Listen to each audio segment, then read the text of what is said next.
ಇವತ್ತು ನಂದಿನಿ ಲೇಔಟ್ ಕ್ಲಬ್ಬಿನ ಚುನಾವಣೆ ನಡೀತು. ಬೆಳಿಗ್ಗೆ 12 ಗಂಟೆಯಿಂದ 5 ಗಂಟೆವರೆಗೆ.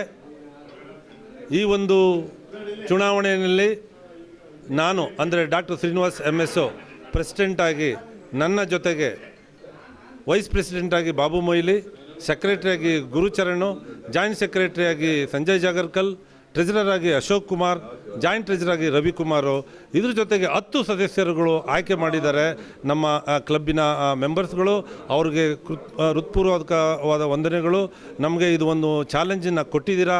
ಈ ಚಾಲೆಂಜನ್ನು ನಾವು ಇದು ನಿಭಾಯಿಸಿ ಒಂದು ಒಳ್ಳೆಯ ಕೆಲಸ ಮಾಡ್ತೀವಿ ಅಂತ ಈ ಒಂದು ಸಮಯದಲ್ಲಿ ನಾನು ಭರವಸೆ ಕೊಡೋಕ್ಕೆ ಇಚ್ಛಿಸ್ತೀನಿ. ಖಂಡಿತವಾಗಿ ಈ ಒಂದು ವಿಜಯದಲ್ಲಿ ಪ್ರತಿಯೊಬ್ಬರು ಮೆಂಬರು ಇನ್ವಾಲ್ವ್ ಆಗಿದ್ದಾರೆ. ಇದ್ರ ಜೊತೆಗೆ ಮೆಂಬರ್ ಆಗದೇ ಇದ್ರೂ ಕೂಡ ಸಪೋರ್ಟರ್ಸು ತುಂಬ ಜನ ಬಂದು ನಮಗೆ ಸಪೋರ್ಟ್ ಮಾಡ್ತಿದ್ದಾರೆ. ಈ ಮೂಲಕ ನಾನು ಅವ್ರಿಗೆ ಕೃತಜ್ಞತೆಗಳನ್ನು ಅರ್ಪಿಸ್ತೀನಿ. ಈ ಒಂದು ಚುಕ್ಕಾಣಿಯನ್ನು ಹಿಡಿದು ಮುಂದೆ ತಂದು ಈ ಒಂದು ಹಂತಕ್ಕೆ ತಂದಿರ್ತಾರೆ ನಮ್ಮ ದಿನೇಶ್ ಕುಮಾರ್ ಅವರು. ಈಗ ಅವರು ಪೂರ್ವಾಧ್ಯಕ್ಷರು. ಅವರಿಗೆ ನನ್ನ ಟೀಮಿನ ಪರವಾಗಿ ಕೃತಜ್ಞತೆಗಳನ್ನು ಸಲ್ಲಿಸ್ತೇನೆ. ಎಲ್ಲ ಮಾಜಿ ಪಾಸ್ ಪ್ರೆಸಿಡೆಂಟ್ಗಳು, ಮೆಂಬರ್ಸ್ಗಳು ಯಾರು ಡೈರೆಕ್ಟು ಇಂಡೈರೆಕ್ಟಾಗಿ ನಮಗೆ ಕೆಲಸ ಮಾಡಿದಾರೋ ಅವ್ರಿಗೆ ಹೃತ್ಪೂರ್ವಕವಾದ ವಂದನೆಗಳು.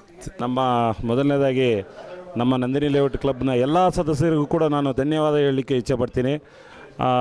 ಆಮೇಲೆ ಈಗ ಫಸ್ಟ್ ನಮ್ಮ ಈಗ ಪ್ರೆಸೆಂಟ್ ಇವತ್ತುವರೆಗೂ ನಮ್ಮ ಏನು ಅಧ್ಯಕ್ಷರು ದಿನೇಶ್ ಕುಮಾರ್ ಇದ್ದರು, ಅವರು ಇಡೀ ತಂಡವನ್ನು ಎಲ್ಲ ಒಟ್ಟಿಗೆ ತಗೊಂಡೋಗಿ ಎಲ್ಲ ಎಲೆಕ್ಷನ್ನ ಫೇಸ್ ಮಾಡಿ ಕಮಿಟಿಯಲ್ಲಿ ನಮ್ಮದೇ 10ಕ್ಕೆ 10 ಜಯಬೇರಿ ಆಗಿದೆ.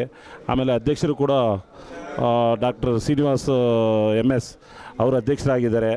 ಅವ್ರ ಜೊತೆಗೆ ನಾವೆಲ್ಲ ಕೈ ಜೋಡಿಸಿ ಕ್ಲಬ್ಬಿನ ಡೆವಲಪ್ಮೆಂಟ್ಗಾಗಿ ಕೆಲಸ ಮಾಡೋಕ್ಕೆ 24/7 ರೆಡಿಯಾಗಿದ್ದೀವಿ.